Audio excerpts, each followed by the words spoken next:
Beleza, pessoal? Hoje a gente está falando aqui com o Rafael Moreira. Ele é pesquisador, né? Cientista político. Na verdade, Rafael, se apresenta aí pra gente. Como o Alexandre falou, meu nome é Rafael Moreira, eu sou cientista político. Atualmente eu estou fazendo meu doutorado na USP. Eu fiz toda a minha trajetória, ou a maior parte da minha trajetória acadêmica lá na Universidade de São Paulo. Eu sou bacharel em Ciências Sociais, sou licenciado em Ciências Sociais também pela USP. Aí eu emendei direto, fiz meu mestrado lá na Ciência Política, agora faço meu doutorado também lá na Ciência Política. Eu passei um tempo estudando fora também, eu estudei na Universidade Autônoma de Barcelona por um tempo. E durante um bom tempo eu fui pesquisador do NUPS, que é o Núcleo de Pesquisa de Políticas Públicas da USP também, onde eu tinha uma linha de pesquisa em paralelo àquela que eu tenho agora, no meu mestrado e no meu doutorado. Eu acho que é isso. Bom, basicamente, eu sou comentarista de vários jornais também, de Santos, às vezes do exterior também. Eu costumo dar bastante entrevista para veículo no exterior. Acho que é isso, acho que é basicamente isso. Legal, cara. Você fez o doutorado, aliás, você fez o mestrado e agora está fazendo o doutorado num estudo sobre o PMDB, né? Então, no meu mestrado eu comecei a desenvolver essa pesquisa que eu faço até hoje, que é uma pesquisa de historiografia política, né? Eu estou tentando reconstruir a história do partido e tentar entender como na fundação dele ele tinha uma pegada muito mais de centro-esquerda por conta da sua composição interna, para tentar entender o que processo interno aconteceu para ele virar o que ele é hoje, né? Então, no meu mestrado eu me foquei no período de 79 até 82, porque em 82 o PMDB ele incorpora o PP, que é o Partido Popular, né? É um partido que era para ser o partido que ia fazer a transição democrática brasileira, mas, enfim, por uma série de questões e leis eleitorais, ele acaba não existindo mais, ele se incorpora ao PMDB e ali o PMDB começa a se transformar, né? A partir daquele momento entram uma série de arenistas no partido, eles vão ganhando corpo dentro do partido, vai tendo algumas mudanças na regra eleitoral que vão trazendo mais gente que era ligada à ditadura militar. Ao mesmo tempo acontece um processo de saída dos quadros que eram mais ideológicos, né? Alguns saem para fundar PT e PDT em 79, depois em 85, quando o PCB e PCdoB saem da ilegalidade, tinha vários políticos que atuavam dentro do PMDB, né, por conta da legislação eleitoral impedir que esses partidos fossem legais, eles acabam saindo também do PMDB. Tem a fundação do PSB também em 85, e em 88, que é o principal racha deles, que é quando o PSDB é fundado, né, no meio da Constituinte. O PSDB é fundado e aí um bloco grande de políticos que era mais ideológico tal, acaba saindo do PMDB e aí, enfim, o processo segue, né? O Quercia vai ganhando corpo dentro do partido, né? O Quercia, todos os seus aliados, enfim, vão conseguindo alguns cargos estratégicos e tal. E eu tenho que entender como tudo isso foi acontecendo no interior do partido para tentar entender mais ou menos o que é o PMDB hoje, né? Esse partido que fica no pano de fundo da política brasileira durante muito tempo e agora chega para a terceira vez à presidência e mais uma vez de maneira indireta, né?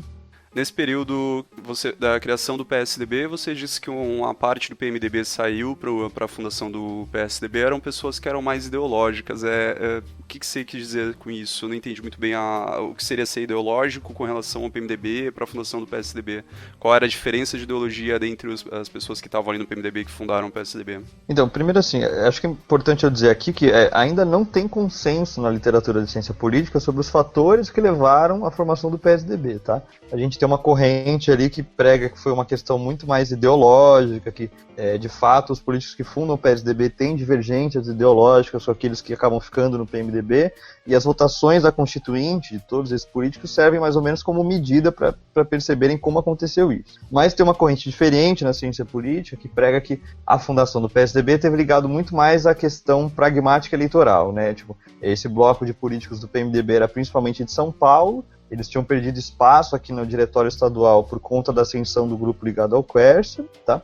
E aí eles decidem fundar um partido novo, que eles têm uma leitura de que era o momento certo de se fundar um partido no Brasil que tivesse um perfil mais da classe média e tal, enfim. Essas são mais ou menos as duas grandes correntes. Eu, sinceramente, acabo me aproximando muito mais da primeira, assim, por conta das votações que esses dois blocos tinham na Constituinte. De fato, a gente percebe que tinha divergência entre esses dois blocos, né? Os políticos que ficam no PMDB têm um perfil muito mais fisiológico, pragmático, de atrelamento ao poder, independente de quem estiver no governo, tal. Acho que o Quercia é até um bom exemplo disso, enfim, o Sarney e vários outros também são.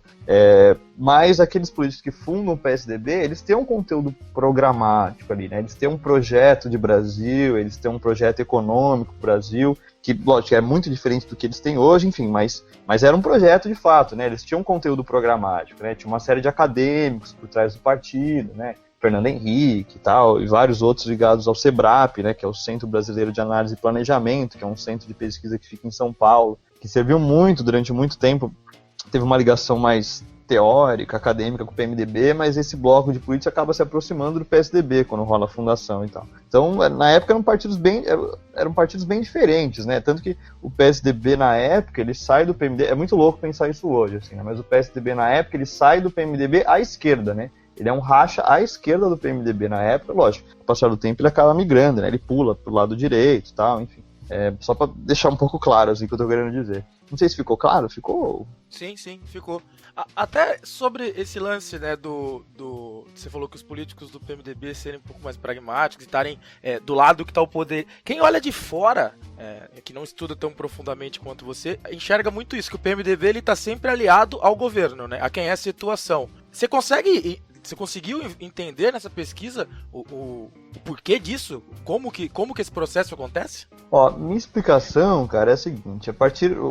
Na minha opinião, o PMDB é o partido que fez a melhor leitura do que a gente chama de presidencialismo de coalizão, que surge ali depois da Constituinte de 88, né? O que é o presidencialismo de coalizão, né? A gente tem um regime presidencialista onde você só vai governar a partir do momento que você tiver uma maioria consolidada na Câmara dos Deputados, quer dizer, no Congresso em geral, mas principalmente na Câmara dos Deputados, para que as suas medidas, né, a sua agenda política tramite, passe, né, seja aprovada e tal. O PMDB tem uma estrutura nacional muito grande, tá? O PMDB é o partido que tem o maior número de diretórios no Brasil. São 5.500 municípios, eles estão em quase todos os municípios do Brasil, tá? A partir dessa estrutura que eles têm, essa capilaridade gigante por todo o território, eles conseguem lançar muitos candidatos, né? Então, você tem estrutura física, você tem dinheiro, você tem gente para fazer campanha para você, então eles conseguem lançar muito candidato. E aí, a minha leitura é a seguinte, a partir disso, eles começaram a se concentrar muito mais na disputa pelo poder no legislativo do que no executivo, né? Tanto que desde 94 eles não lançam candidato à presidência, né? Eles acabaram indo mais para o pano de fundo,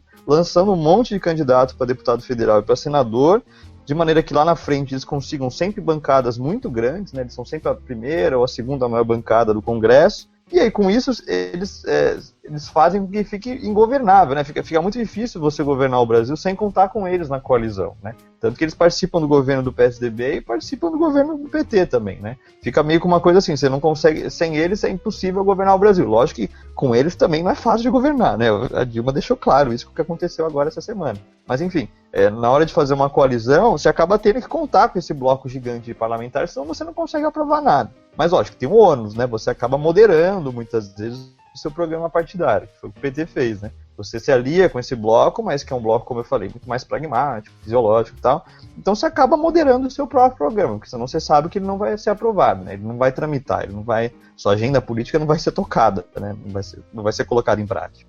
Eu não sei se esteve dentro do escopo da sua pesquisa também o papel do PMDB hoje em dia. Provavelmente você deve estar acompanhando tudo isso que está acontecendo agora, então acho que acaba respingando um pouco no que você está pesquisando. Mas eu queria saber se de alguma forma é possível explicar, não identificar isso. Por exemplo, no caso do PMDB, como você já falou, o PMDB sempre fica de plano de fundo, né? Não é um partido que as pessoas sabem, fulano é de tal partido. Acho que o pessoal sabe que o Cunha é do PMDB de tanta coisa que aconteceu com ele agora. O Temer é do PMDB de tanta coisa que aconteceu com ele. Mas apesar de ser um partido muito grande, as pessoas não têm essa noção do PMDB, né? Não é um partido que tem tanta evidência quanto o PT.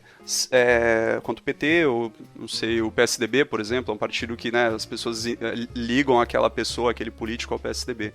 Você consegue identificar ou tem alguma teoria que explique o porquê disso? Tem alguma explicação? Acho que tem vários problemas aí pra gente pensar, né? Em primeiro lugar, que na hora de votar, né, de maneira geral, acho que as pessoas no Brasil dão pouca ênfase ao poder legislativo, né? As pessoas orientam o seu voto muito mais pelo poder executivo do que pelo poder legislativo. Chega ao ponto de muita gente que eu conheço, por exemplo, ser contra o prefeito, discordo do prefeito e tal, enfim, e aí vota num vereador que é da base aliada dele, assim, que é um braço direito dele no poder legislativo, sabe? As pessoas muitas vezes não conseguem fazer esse tipo de conexão, que é importante que elas façam, né? Então, você acaba dando pouca ênfase ao poder legislativo, e muitas vezes, né, alguns parlamentares, vários políticos, na verdade, que são de siglas que são desgastadas, né? Enfim, por exemplo, o PMDB tem uma série de escândalos por trás dele, de corrupção, envolvimento e tal, e aí a estratégia mais fácil, na hora de você se lançar candidato, você omitir isso, né? Porque você faz a sua propaganda eleitoral inteira sem mostrar qual que é o partido que você está afiliado, né? As pessoas esquecem que os 2 primeiros números na hora de votar são do partido e que o partido importa, né? O partido importa muito até. Mas na hora de votar as pessoas falam, não, eu tô votando nas pessoas, né? Eu não voto no partido, eu voto na pessoa, tá? Mas sem se esquecer que o partido é um aglomerado de pessoas que pensam da mesma maneira, né? Então você tá votando também em partidos quando você vota numa pessoa, né? E esses partidos sabem muito bem ocultar esse tipo de coisa na hora de fazer uma campanha, na hora de ir pra rua, na hora de disputar uma eleição, enfim. Acho que esse é um dos fatores principais e tal. Já que a gente tá falando de PMDB, e hoje foi o dia da nossa famosa votação, que tem muito a ver com o PMDB, né? Eu queria que você desse uma opinião geral sobre todo o processo do impeachment, desde lá do começo das pedaladas e dos decretos, se você considera que isso de fato seria um motivo para o processo de impeachment ou não, e agora desse desfecho e do Temer agora exercendo, né, como presidente. Qual que é a tua visão, de uma maneira geral, sobre todo esse processo, desde lá o começo até agora? Tá, bom, acho que, em primeiro lugar, assim, uma coisa que acho aproveitar o espaço, é muito importante pontuar que a política brasileira não é binária, né? Normalmente as pessoas acham que quem defende o impeachment é coxinha, sei lá, tucano, e quem defende a Dilma é petista. O Brasil não é tão simples assim, né? Eu, por exemplo, eu fiz oposição ao governo Dilma durante boa parte do seu mandato, durante todo o seu mandato, praticamente. Eu acho que ele foi uma tragédia no campo de vista econômico, muitas políticas sociais se deram de maneira muito errada, mas, apesar disso, eu sempre fui contra o impeachment. Acho que a legitimidade das urnas está acima da opinião que eu tenho sobre o governo dela. Acho que a gente tem que, as disputas no campo democrático têm que se dar nas urnas, né? Você disputa simplesmente o voto, você não disputa dentro da institucionalidade por meio de, enfim, mudanças legislativas e tal, enfim.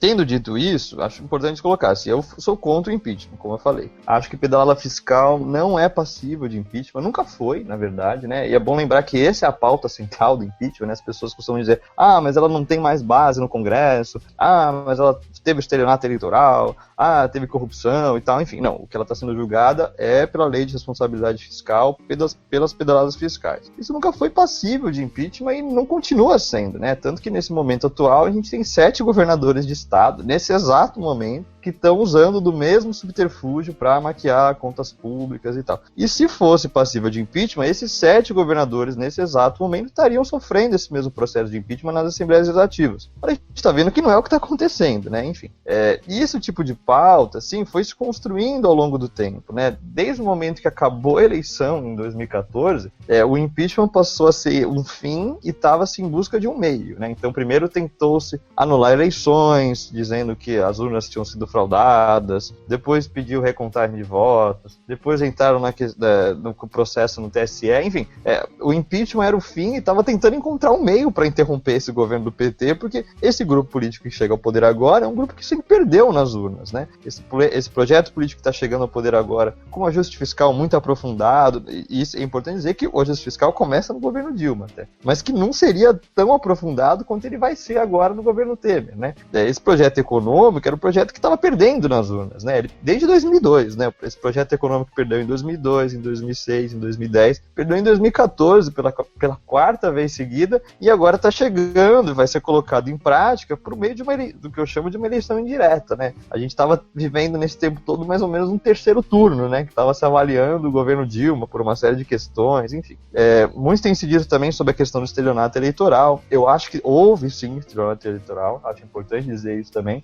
Acho que a Dilma mentiu na campanha campanha, mas mais uma vez, se o estelionato eleitoral fosse passível de impeachment, Sarney teria sofrido o mesmo processo em 86, quando ele mantém o plano cruzado até o momento da eleição. Fernando Henrique Cardoso teria sofrido exatamente o mesmo processo em 98, 99, quando ele mantém a paridade do dólar real até o momento que ele é reeleito. Esse tipo de coisa acontece em turma da eleição. É uma prática criticável, tal. Por isso que eu até falei, é estelionato eleitoral, de fato, mas isso não é passível de impeachment, né? A disputa tem que se dar no campo das urnas, né? Assim que funciona a disputa no campo democrático, né? Você tem que ter incerteza eleitoral, você tem que ter incerteza, você tem que ter rotatividade no poder. Só que você só tem isso quando os dois campos que estão tentando disputar a presidência, no nosso caso, né, PT e PSDB, apresentem projetos de governo que tenham um respaldo popular, né, que estejam em disputa, de fato, que tenham simpatia, que tenham base social e tal. E esse projeto que chega ao poder hoje não tem, né, ele não tem base social, né, não é um projeto unânime, né, o Temer sofre muito desgaste na opinião pública e acho que nas Olimpíadas ficou claro isso, né, em qualquer momento que você ligava a TV, aparecia uma faixa de fora Temer, aparecia uma camiseta de fora Temer e tal, e até a imprensa estrangeira ficou em alvoroço. Ela falou, olha, a imprensa estrangeira, é bom dizer que tem um papel exemplar nisso tudo, né, denunciando, falando que foi um golpe parlamentar, etc e tal, desde o começo e tal, e a imprensa estrangeira continuou com essa mesma impressão a partir do momento que ela começa a cobrir as Olimpíadas e vê que, de fato, ele não tem respaldo popular, né, foi uma manobra entre elites, né, uma manobra parlamentar, enfim.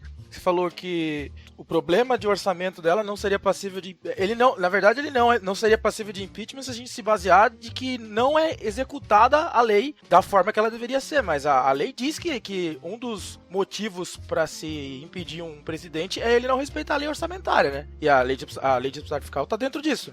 Exato, sim, mas aí entra a questão da interpretação, assim, se a gente acha que isso é passível de impeachment a partir de agora, isso deveria estar sendo aplicado em todos aqueles detentores de cargo no Poder Executivo que adotam a mesma medida nesse exato momento, mas não é isso que está acontecendo, né, a gente, por exemplo, aqui em São Paulo, o governo do estado é um governo que tem usado desse tipo de subterfúgio há muito tempo, e se isso fosse passível de impeachment, nesse exato momento, a Assembleia Legislativa estaria discutindo a mesma questão, teria montado uma CPI para investigar as pedaladas fiscais do governo Alckmin, mas, e não digo que isso é uma coisa exclusiva do PSDB ou do PT, tá? Porque governos estaduais do PT também fazem isso, assim como governos estaduais do PMDB também têm feito isso e tal, enfim. Mas a questão é que isso cria um precedente, né? Então, a partir de agora, então, isso vai passar a ser investigado? Isso vai ser passível de investigação que pode culminar no processo de impeachment? Ok, vai ser. Então, a partir de agora, tem que ser instalado em todas as comissões, tem que ser instaladas comissões em todas as assembleias estaduais sobre isso, entende?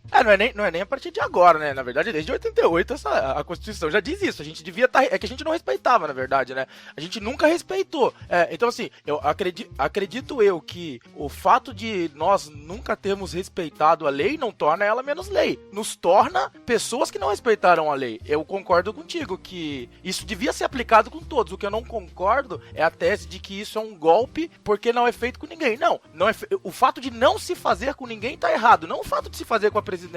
Deveria se fazer com ela e com todos os outros que estão descumprindo essa lei. Sim, mas aí fica claro, por exemplo, quando você falou agora do termo golpe, assim, ficou claro por meio dos vazamentos que o intuito disso tudo nunca foi de fato questionar o fato de que pedaladas fiscais podem ser passíveis de punição criminal. Nunca foi, né? Isso nunca foi a coisa, isso nunca teve em discussão, né? Com aquele monte de áudio que vazou do Sérgio Machado, com o Romero Jucá e tal, ficou claro que o processo de impeachment era para levar adiante alguma forma de estancar o que eles chamaram de sangria da Lava Jato, para que a casta política, isso nos termos deles próprios, né, se mantivesse tal como ela se encontra hoje, né? Então, tipo, o motivo por trás nunca foi de fato fazer cumprir a lei, fazer com que pedaladas fiscais a partir de agora vão ser punidas de maneira rígida porque se enquadram na lei de responsabilidade fiscal. Esse nunca foi o intuito por trás, né? Se fosse, então, beleza, eu até concordaria, mas não é o que está acontecendo, né? E não vai ser a partir de agora. Vai ficar claro isso quando daqui a 5, 6 anos a gente parar para ver que nunca mais aconteceu isso com nenhum outro presidente ou governador de estado ou prefeito, sabe?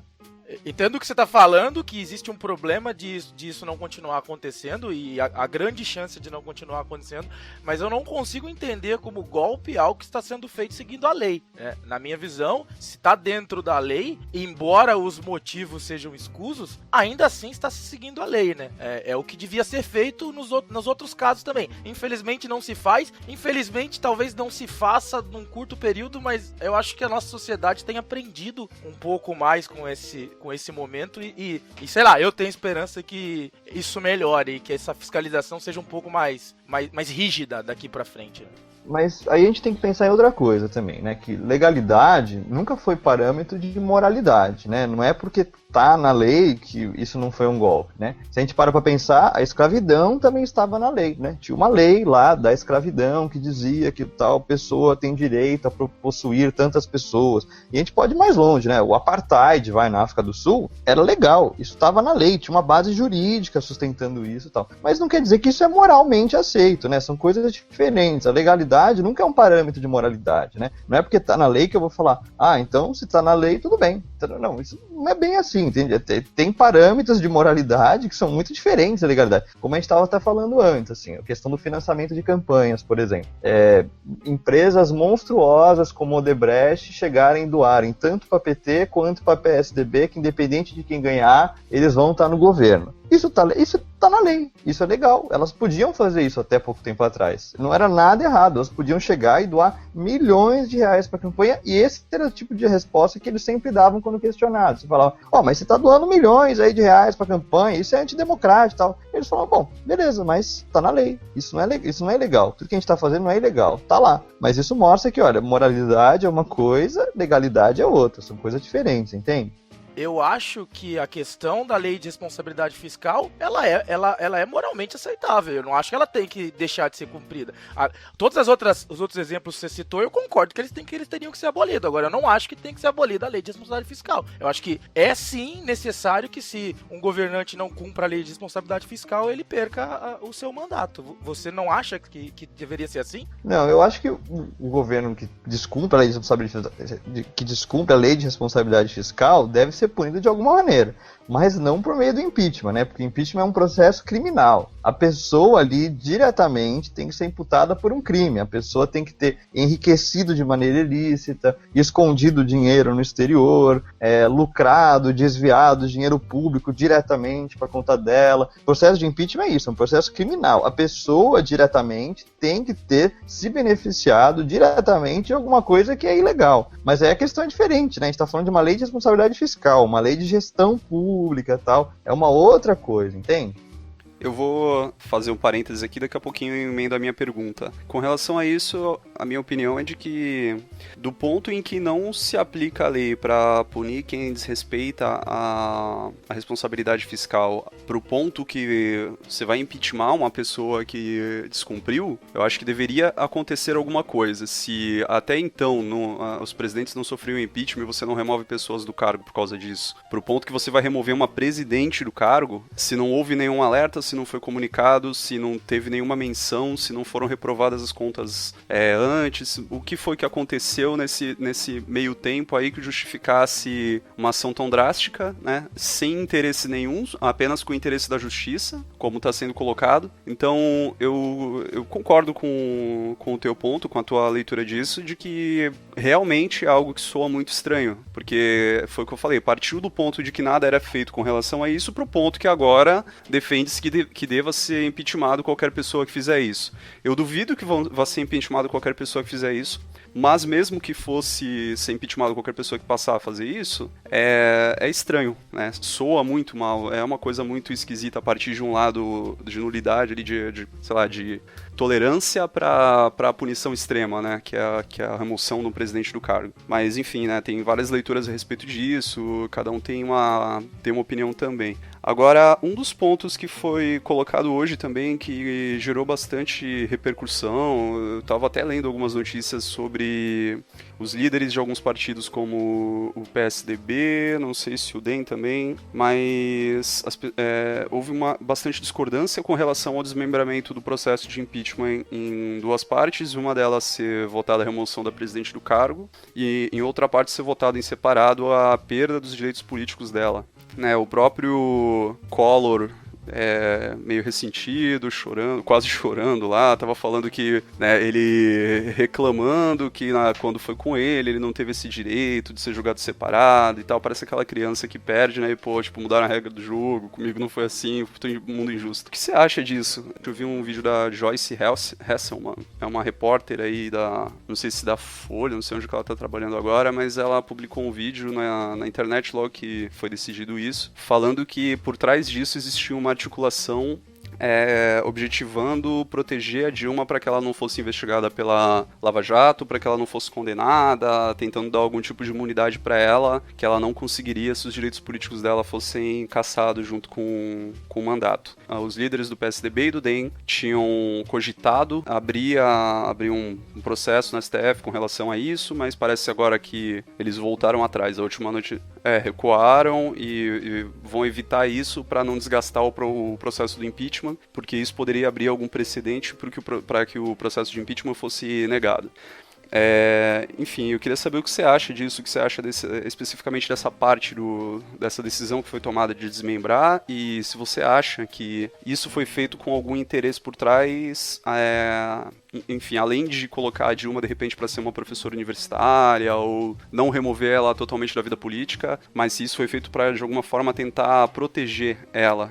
Cara, quanto a isso, sim, eu sinceramente não parei pra pensar tanto sobre isso, assim. Eu acho que o fato de desmembrar a votação e ela não perder os direitos políticos, eu acho que isso reforça o discurso que eu tô tendo aqui. Que quando ocorre um processo de impeachment, é um processo criminal, né? A pessoa tem que ser imputada de maneira que ela perca todos os seus direitos políticos. O fato disso ser desmembrado em 2 votações, ela manteve os direitos políticos dela com uma votação com uma margem relativa, né? Se não me engano foi 42 votos e tal, enfim. Teve muito mais gente que manteve os direitos políticos dela aí por trás que votou e tal. E, ao mesmo tempo, todo esse processo de impeachment, levar ao poder um presidente que é ficha suja, né? A gente tem pela primeira vez na história um presidente que é inelegível, né? Ele não pode concorrer a nenhum cargo público por 8 anos, enquanto que uma presidente impeachmentada, que teoricamente seria por um processo de corrupção no qual ela teria que ter desviado verba, etc e tal. Ainda assim, ser elegível, ela pode concorrer a cargo público. Acho que isso mostra bem a contradição por trás do processo, né? Como eu estava falando aqui antes. Agora, assim, sobre o que você falou, assim, de talvez ser uma articulação por trás e tal, assim, de fato, sinceramente, eu não parei pra pensar nisso, assim. Mas esse tipo de coisa acontece muito, assim, entre os grandes partidos da ordem, né? Por exemplo, a eleição do Rodrigo Maia agora. A eleição do Rodrigo Maia contou com votos até do do PCdoB, sabe? Na hora de agradecer, no discurso dele de posse lá na Câmara dos Deputados, ele agradeceu líderes de vários partidos, entre eles o PCdoB. Ou seja, esse tipo de acordão acontece por trás, né? E por que estava isso? Porque a Câmara dos Deputados acabou arquivando a CPI da Uni, que, em última instância, permitiu a candidatura do PCdoB aqui em Santos até, entende? Mas só para mostrar que esse tipo de acordo acontece muito em Brasília, assim, esse tipo de coisa entre os grandes partidos, né, que tem um diálogo ali por trás. Acho que a imagem de ontem da Dilma trocando ideia com a Aécia Lewandowski, depois da votação, depois do início do processo, do julgamento dela, enfim, dela ter sido sabatinada por 14 horas, mostra que tem ali um diálogo por trás e tal, e que muitas pessoas condenam, e eu acho que até com razão, né, as pessoas indo às ruas, né, defendendo o mandato da Dilma, etc e tal. E ela se dispor a sentar para dialogar com o líder do PSDB que está tentando caçar o mandato dela desde o dia seguinte da última eleição de 2014, sabe? Acho que isso até a opinião pública até vai começando a sacar esse tipo de coisa, né? Que o programa econômico dos dois partidos talvez não seja tão diferente assim, né? Entre PSDB e PT, enfim. Mas só para mostrar que esse tipo de coisa de fato acontece, assim, muitas vezes.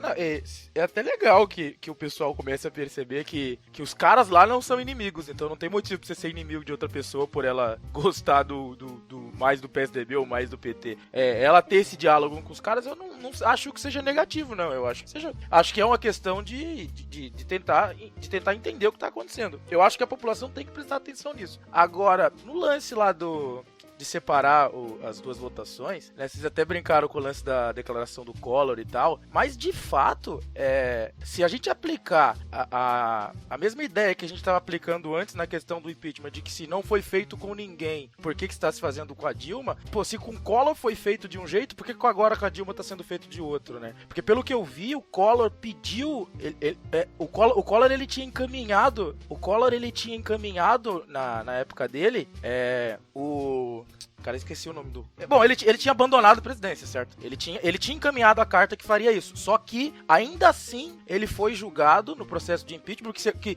o fato de ele ter encaminhado a resignação, não é esse o termo, mas eu esqueci. Ele não existia mais processo para ser julgado, porque ele não era mais candidato. Ele tentou fazer uma manobra, obviamente. E, mesmo assim, ele foi julgado pelo impeachment junto com o afastamento, com a perda de direitos políticos, né? Então, se foi aplicado naquele exemplo, por que não foi aplicado agora? Esse questionamento é válido, né? Porque a Constituição diz que é o impeachment com a perda de direito, né? Então ela diz que é um processo só. Então, e aí, esse é justamente o meu ponto, assim. O que está escrito na lei, né? A lei, o marco jurídico e tal, ele é sempre utilizado de maneira política. Nunca se é usado de maneira técnica, isenta e tal. A lei é aplicada sempre de maneira política. Se está escrito na lei que é tal coisa, você pode decidir politicamente quando é melhor para você aplicar aquilo ou quando é melhor não aplicar, entende? Essa era a mesma questão que eu estava falando ontem sobre a legalidade do impeachment. Está ali na lei. Então, vamos interpretar isso de maneira que agora o nosso próprio grupo político seja aquele que vai chegar ao poder. Então, já que ela não tem mais tanta base de sustentação parlamentar, vamos interpretar dessa maneira, de maneira que nós próprios, aí, na visão, né, PMDB e PSDB, cheguemos ao poder, entende? A lei é sempre utilizada de maneira jurídica. A lei nunca é neutra, ela nunca tem uma neutralidade. A gente acha que a lei é uma coisa, né, acima de todos, como se tivesse uma aura por cima dela, neutra, e todas as pessoas que leem e aplicam a lei têm uma visão completamente isenta e neutra. Não, a lei é sempre lida, interpretada e aplicada de maneira política, de maneira que sirva aos interesses de tal ou qual grupo. E é isso que aconteceu. E esse é o exemplo típico do que aconteceu com o fato do Collor não ter os seus direitos cassados e a Dilma não, sabe? Entendo. Eu acho que agora você colocou de uma forma bem interessante, que é isso, né? A lei, ela tá sendo aplicada de forma política. Tanto na hora de usar o processo de impeachment, de instaurar o processo de impeachment, porque era de interesse do grupo que queria assumir o poder, e agora o outro grupo, o grupo contrário ao impeachment, também usou a lei politicamente para poder livrar a presidente afastada de perder os direitos políticos. No final das contas, é política. É assim, né? Exato. Então, a lei é sempre utilizada de maneira política. Sempre, sempre. E essa é a questão, essa é a argumentação por trás do golpe. Está se usando a interpretação da lei para que em benefício próprio, entende? Para que o próprio grupo que está interpretando e aplicando essa lei chegue ao poder, entende? Acho que a gente pode partir um pouco agora, aproveitar que estão chegando as eleições regionais aí para prefeito, vereador, tentar abordar um pouco isso daí com relação aos políticos locais aqui da Baixada Santista, por exemplo, que eu acho que é o que a gente tem mais contato. Como é o papel do PMDB aqui na Baixada Santista? Uma coisa que me chamou muita atenção, me soou até estranho quando eu vi, é que nas campanhas da Carina Vitral do PCdoB, o único prefeito que ela tem citado que não é do PT aliás, eu não sei se o Capistrano era do PT, mas ela cita o Capistrano, cita a Thelma, e ela cita o Papa, ela pula o Paulo Alexandre e fala que agora ela tá se candidatando. Como é essa relação do PMDB na Baixada Santista? Porque o Papa era do PMDB, né? Agora eu tava procurando até informação sobre ele, parece que ele tá no PSDB. Mas o PMDB na Baixada Santista tem essa identificação com isso que a gente estava descrevendo, que você estava falando sobre o PMDB nacional? Sim. Sobre a questão da Carina eu comento depois, então. Mas eu acho bem interessante o que você colocou. O PMDB aqui já teve muito mais força do que ele tem hoje, né? Logo depois da reabertura política, né? Santos era uma das cidades que foi considerada área de segurança nacional ou estância hidromineral, né? E quando a ditadura colocou isso para uma série de cidades, enfim, tem uma série de questões por trás disso e tal, essas cidades não podiam eleger seus próprios prefeitos, né? Santos entrou nessa categoria e assim que tem a reabertura, Santos elege um prefeito do PMDB, né? Assim que tem a primeira eleição para prefeito, Santos elege um prefeito do PMDB que é Oswaldo Justo, um PMDB muito diferente do que ele é hoje, tá? Só que o PMDB, como eu falei, assim como em nível nacional ele vai se transformando, em nível local também ele vai se transformando, né? A dinâmica é diferente, lógico, tal, mas ele também vai se transformando, né? Ele vai perdendo quadros, ele vai perdendo identidade no meio da população, né? O PMDB no começo da abertura, você pegava índices de identificação partidária, né? Que é quando você chega para a população, entrevista a população de maneira espontânea e pergunta: você se identifica com algum partido? Qual partido?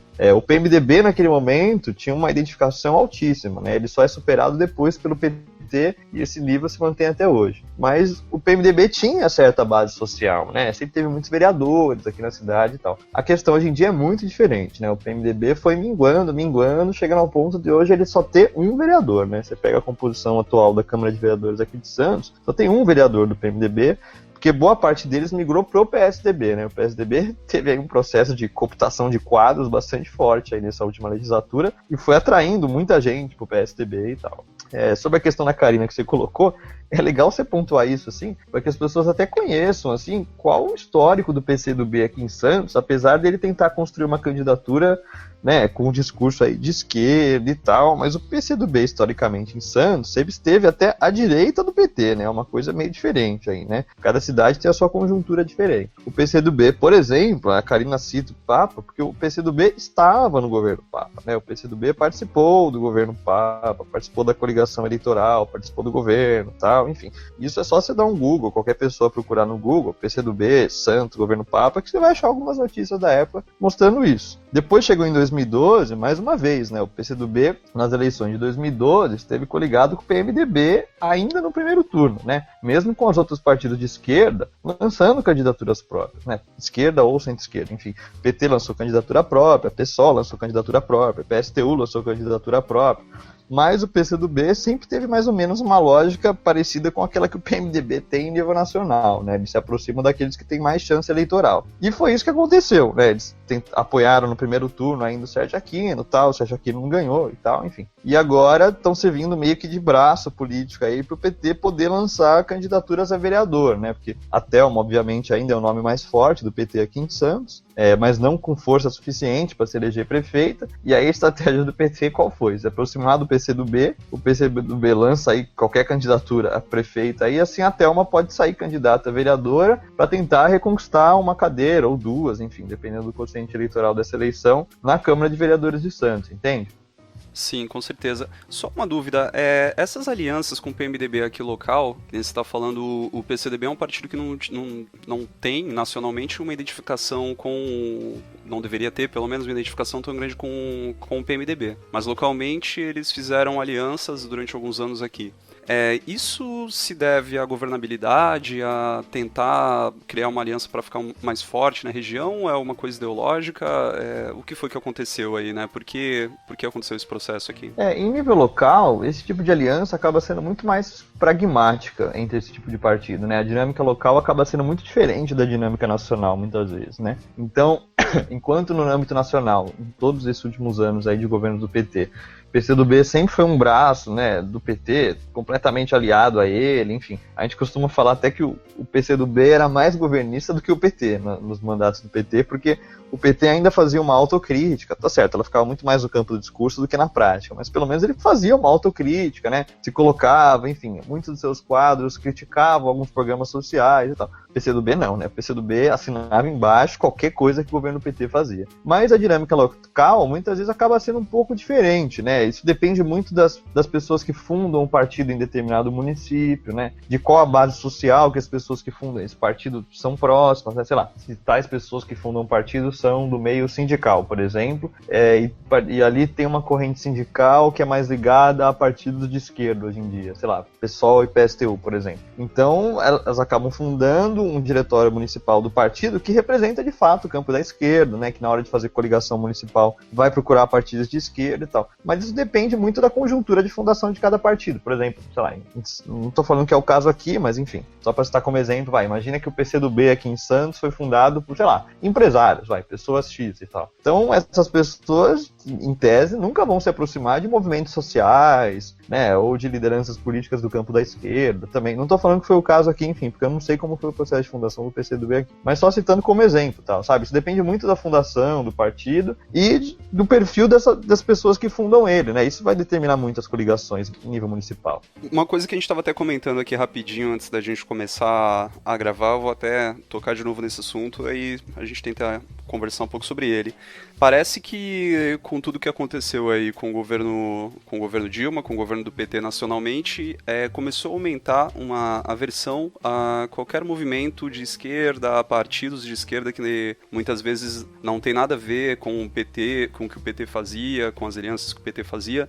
Então, a gente vê muitos grupos mais extremistas, um pessoal defendendo ideias, eu vou dizer reacionárias, porque eu não sei outra palavra para descrever melhor, mas são ideias bem reacionárias mesmo, são pessoas que estão defendendo ideias de direita, algumas pessoas chegam a defender abertamente o militarismo, e eu tenho visto até pessoas aqui na Baixada Santista, não é uma coisa... Então, a gente vê que não é uma coisa isolada numa cidade que precisa ter milhares de habitantes, e dentre aqueles milhares tem um pouquinho de gente que acredita nisso. Não, parece que é uma coisa que realmente está se espalhando. Aqui na Baixada a gente já tem isso. Então, como você vê isso? Esse movimento que talvez possa ter sido, em parte, provocado pela descrença na esquerda que o PT causou. Você vê isso crescendo mesmo? Isso é justificado? Ou tem alguma outra coisa que pode estar causando isso? Cara, vejo sim, cara. Essa até foi a minha fala nesse evento que eu participei no final de semana agora sobre política econômica, né? Na minha interpretação, a gente vive no momento atual uma onda conservadora no Brasil, mas é uma onda conservadora que não se restringe ao Brasil. Eu tentei colocar até isso na fala. A gente está, na minha interpretação, num momento de reordenamento do eixo de valores democráticos no mundo todo, tá? E a gente pode pegar vários exemplos disso, né? A saída da Grã-Bretanha da União Europeia é um exemplo disso, o Brexit, né, que tinha um discurso também bastante reacionário. Nos Estados Unidos, o fato do Trump ser um candidato à presidência com esse mesmo tipo de discurso e ter respaldo popular também é mais uma evidência disso. Enfim, e tem vários movimentos desse tipo acontecendo no mundo inteiro, né? Na Ucrânia também a gente tem a Nova Direita, que é um grupo político extremista, neonazista mesmo e tal, que também tem ganhado apoio popular, enfim. Isso é uma coisa que acontece no globo todo, mas que também acontece aqui, e não só aqui na América Latina também, né? De fato, assim, eu acho que a gente vive uma onda conservadora que, na minha interpretação, nessa fala que eu fiz, ela teve, o germe dela foi o junho de 2013, tá? Eu acho que as manifestações de junho de 2013, elas deram início a esse processo, tá? Eu acho que no começo as manifestações tiveram um caráter bastante progressista, né? Bastante de esquerda até, e o Congresso Nacional estava até respondendo a isso, né? O Congresso nunca tinha produzido tanta legislação em tão pouco tempo, de maneira legislação progressista, de fato, né? Qualquer um pode procurar no Google, enfim, medidas que foram aprovadas naquele começo de junho de 2013, e é umas coisas sensacionais, que a gente para pensar que a coisa estava andando, assim, tal. Mas chegou um momento que, na minha interpretação, a rua começou a ficar em disputa entre esquerda e direita, né? Chegou um momento que você ia nas manifestações, você começava a ver umas coisas meio contraditórias ali, né? Você via uma galera com faixa pedindo desmilitarização da polícia militar, e ao mesmo tempo você vinha gente com faixa de pedindo golpe militar, por exemplo. Tem uma coisa meio estranha aí por trás e tal. E, enfim, e posso citar vários exemplos também, né? Eu tinha amigo que era de partido político na época e tal, e que ia com brocha ou bandeira de partido político, e estava nas manifestações desde o começo, pedindo passe livre, não era contra os 20 centavos e tal, e que foi escorraçado as manifestações, né? E quem é antipartidário no Brasil sempre foi o campo da direita, né? A direita sempre teve aversão a partidos, né? A ditadura, uma das primeiras coisas que ela faz logo em 66 já é acabar com os partidos políticos e tal, enfim. Mas ali começou esse processo que a gente tem notado até hoje, né? Em 2014 a gente elegeu o nosso congresso mais conservador da história, desde 64, né? Você pega a composição daquele congresso, que foi eleito em 2014, né? A bancada, que a gente chama de bancada BBB, né? A bancada da bala, do boi e da Bíblia. Ela nunca foi tão grande, né? A gente nunca teve tanto parlamentar eleito com dinheiro de indústria armamentícia, ligado ao agronegócio, a bancada evangélica nunca foi tão grande e tal, enfim. E isso acontece até hoje, né? A gente vê essa onda nas ruas por meio de manifestações de movimentos que são de fato reacionários, né? Vem pra rua, revoltados online, MBL e tal. Nunca foram de fato contra a corrupção, né? Tava claro ali no discurso deles que era uma coisa voltada contra o PT e contra o campo da esquerda como um todo, né? Até partidos que nem estavam ligados ao governo do PT, né? O pessoal, eu acho que tem uma postura muito exemplar ao longo de todo o impeachment, defendendo o mandato da Dilma por conta da eleição dela em 2014 e tal, mas sempre fazendo oposição a toda a política econômica que ela aprovava. Mas mesmo assim nas ruas, as pessoas não percebiam que eram coisas diferentes, né? Para a pessoa que estava na rua ali, qualquer pessoa que defendesse o mandato da Dilma, que fosse contra o impeachment, era automaticamente petista, né? Mas não é bem assim, né? O Brasil um pouco mais complexo do que isso, né? O Brasil não é binário, né? O campo político não se divide entre petistas e antipetistas, né? A coisa é muito mais complexa do que essa, enfim. E acho que isso também evidencia essa onda conservadora, né? A gente pega aqui em Santos vários movimentos do campo da direita surgindo, né? A gente pega manifestações aí que tem, né, algumas das falas, alguns dos gritos, claramente tem caráter até neofascista, né? Por exemplo, o hino nacional, por exemplo. O hino nacional sempre foi identificado no Brasil com manifestações do campo da direita, né? O único momento que ele não foi identificado no campo da direita e foi identificado no campo da esquerda foi no momento das diretas já, onde se cantava o hino nacional e tal, não sei o quê, e ali era uma manifestação do campo progressista. No resto, em toda a nossa história republicana, o hino nacional sempre foi apropriado pelo campo da direita, pelo campo reacionário, nas manifestações e tal, enfim. E isso ficava claro nas manifestações, quando todo mundo cantava o hino, chorava, né, e tal, enfim. Até sobre esse lance, né, essa visão que você tem dessa questão, desse confronto, desse atrito que tem muito entre esses movimentos conservadores e esses movimentos de esquerda e tal.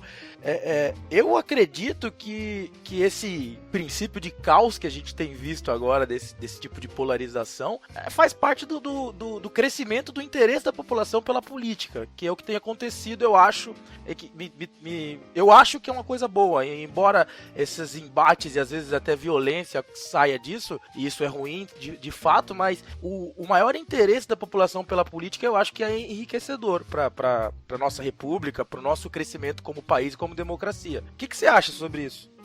Cara, eu tendo a concordar com você em partes, cara. Eu acho que é muito positivo que cada vez mais pessoas têm se importado com a política, tentado se informar, participaram de manifestações, que manifestações fazem parte da vida democrática, né? Você vai em qualquer grande cidade na Europa, tem uma manifestação grande por dia e tal.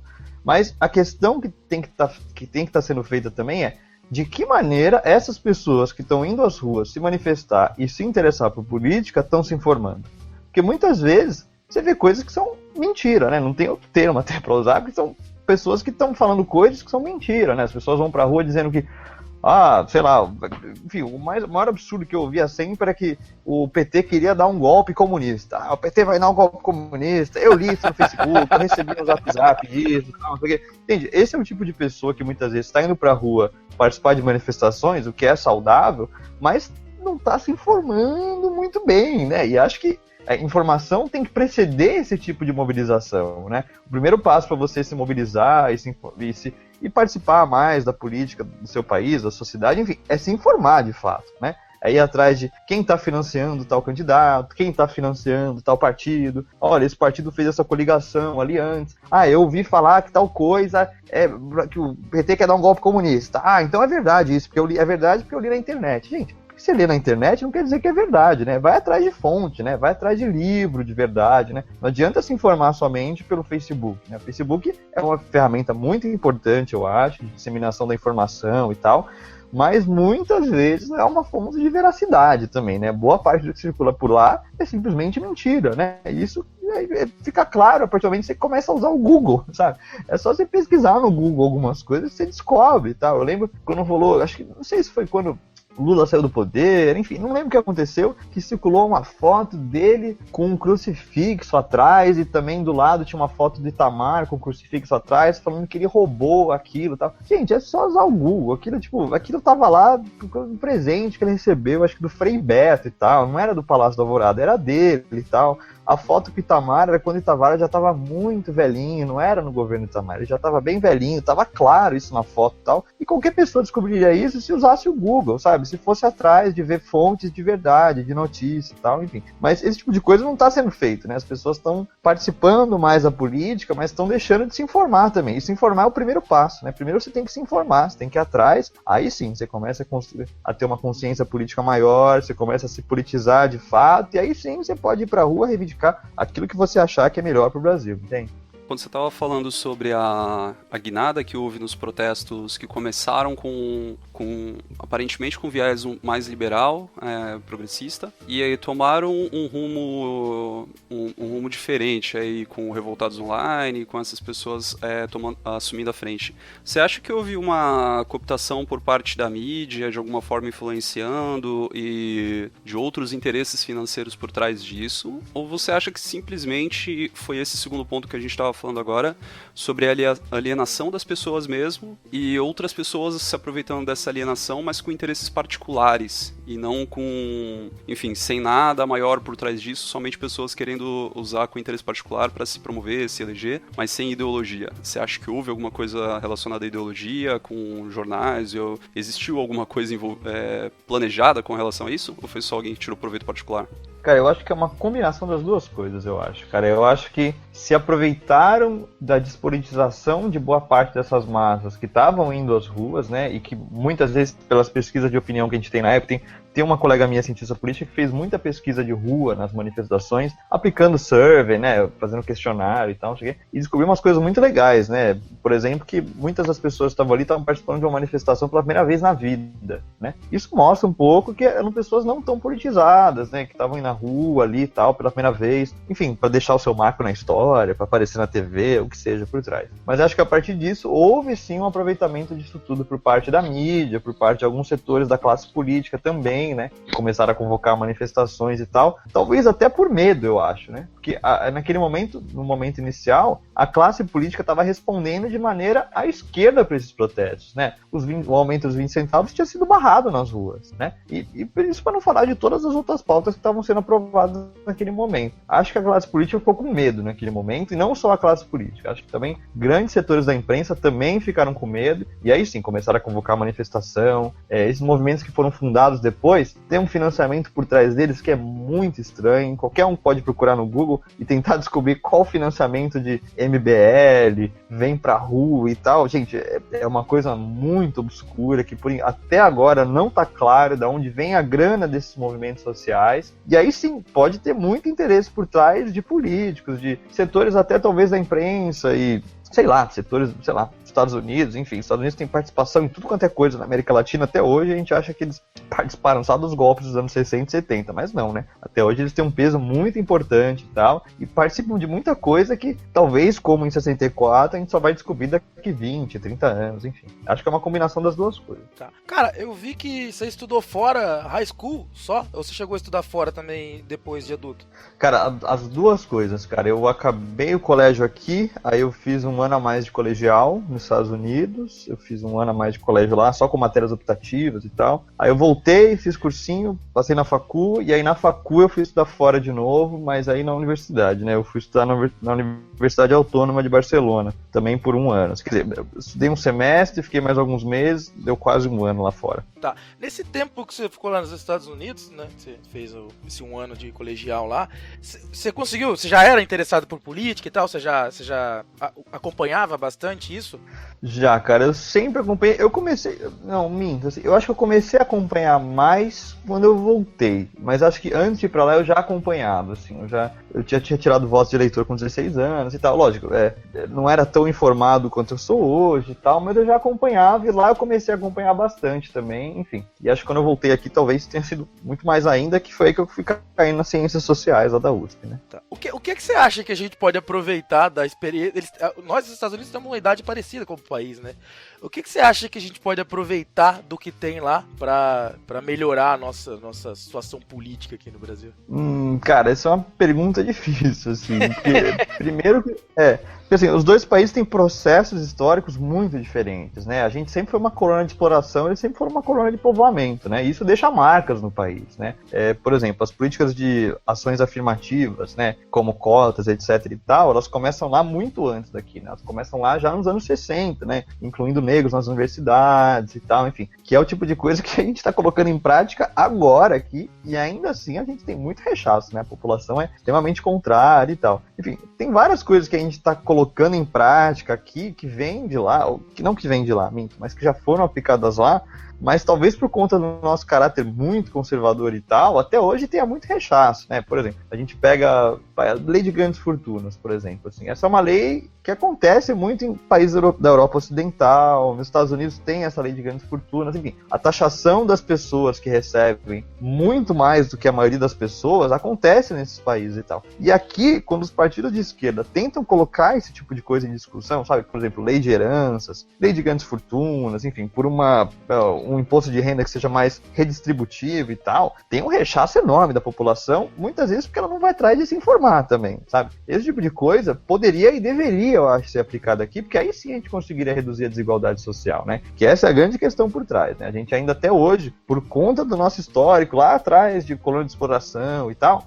enfim, a gente convive com uma desigualdade que é abissal, assim, é monstruosa. Qualquer um que vai para fora do Brasil, ou qualquer gringo que vem pro Brasil e que tem um pouco mais de politização, que tem um pouco mais de discernimento e tal, tem essa sensação de que tá num país africano pelo tamanho da desigualdade, né? Eu tenho vários amigos meus que estudaram lá fora que vieram para cá, visitaram, enfim, e que quando vinham aqui comentaram, eles falaram, é abissal a desigualdade de vocês, assim, sabe? Como é que pode, assim, um grupo tão pequeno de pessoas ter tanto e tantas pessoas não têm absolutamente nada, sabe? E as pessoas não terem consciência disso, né? Isso acontece muito em Santos, né? Que a desigualdade é muito espacial e tal. Então, uma pessoa que nasce e cresce na orla da praia em Santos acha que o Brasil não é desigual, acha que o Brasil é igual à orla da praia. Mas não, né? O Brasil, na verdade, tem a cara do quê? Tem a cara da Zona Noroeste, né? O Brasil inteiro é isso. O Brasil não é a orla da praia, né? O Brasil é a Zona Noroeste. Aquele é o retrato verdadeiro do Brasil, né? São pessoas que vivem com muito pouco, né? Que passam perrengue, que passam até fome, né? As pessoas acham que, não, alguém em Santos passa fome. É mentira. Não, tem gente em Santos que passa fome. A gente tem a maior favela de palafitas do Brasil aqui, que é o dique da Vila Gilda, que fica ali na Zona Noroeste. Mas a maioria das pessoas não sabe disso, né? E se a gente quer reduzir a desigualdade social, esse é o tipo de medida que tem que ser implantada, né? Lei das grandes fortunas, enfim, um processo uma taxação muito mais redistributiva, né? Aqui a gente taxa muito mais o consumo do que a renda, que também tem um efeito, tem um mecanismo aí por trás dele que reproduz a desigualdade social. Enfim, tem uma série de questões pra gente pensar aí. Bacana. Esse lance de desigualdade, aqui no Guarujá também tem algo bem parecido, porque o Guarujá é cortado por uma avenida que chama Dom Pedro, assim, que é uma avenida grande. E ela meio que divide a cidade entre o lado rico e o lado pobre. Da Dom Pedro pra um lado, onde ficam as favelas, da Dom Pedro pra praia, onde ficam os prédios, as pessoas de maior poder econômico. Né? A gente consegue ver esse tipo de... Pode falar. E boa parte disso é desse histórico que eu falei, assim, esse histórico de colônia de exploração, de escravidão por mais de 300 anos, deixa marcas na sociedade, né? Deixa marcas até hoje. Teve um estudo que foi muito bem feito, não sei se foi de 2015 ou se foi de 2014, qualquer um pode pesquisar no Google e achar, é só procurar mapa da segregação racial no Brasil. E aí vocês podem procurar por cada município, foi um trabalho espetacular, assim, que o jornal Nexo fez, né? Eles pegaram declaração de raça das pessoas, distribuíram isso espacialmente e mostraram as cidades que têm maior segregação racial. E Santos era a terceira maior de todas, sabe? Você pegava o mapa de Santos visto de cima, a concentração de pessoas brancas, como eu, morando na orla da praia, era surreal. E aí você pegava a Zona Noroeste, a grande maioria era autodeclarada negra e pardo. Isso acontecia no litoral norte e no litoral sul. Como você falou, Guarujá era escancarado também, sabe? De um lado você via um monte de pontinho azul, que eram as pessoas brancas, e do outro lado você via um monte de pontinho laranja e marrom, que eram as pessoas negras e pardas, sabe? Esse é o tipo de história, esse é o tipo de marca que a nossa história deixa nas cidades hoje, né?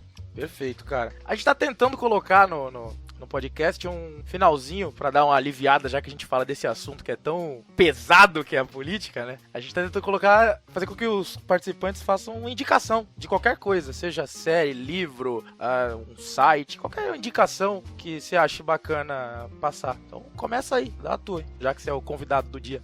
Tá na lata, alguma coisa que você viu ontem, cara, você viu essa semana, um filme, um livro, qualquer coisa. Tá, beleza, uma indicação que eu tô assistindo essa semana. Cara, eu tava há muito tempo pra assistir essa série do Netflix, é aquela Making a Murder, não sei se vocês conhecem.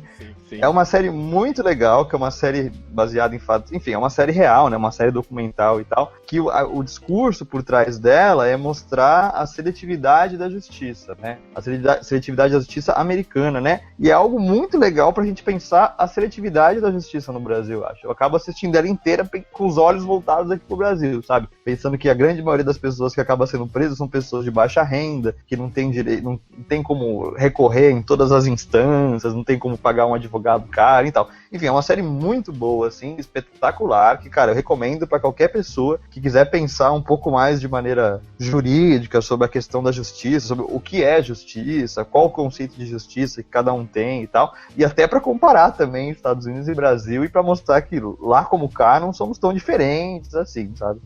Ah, legal.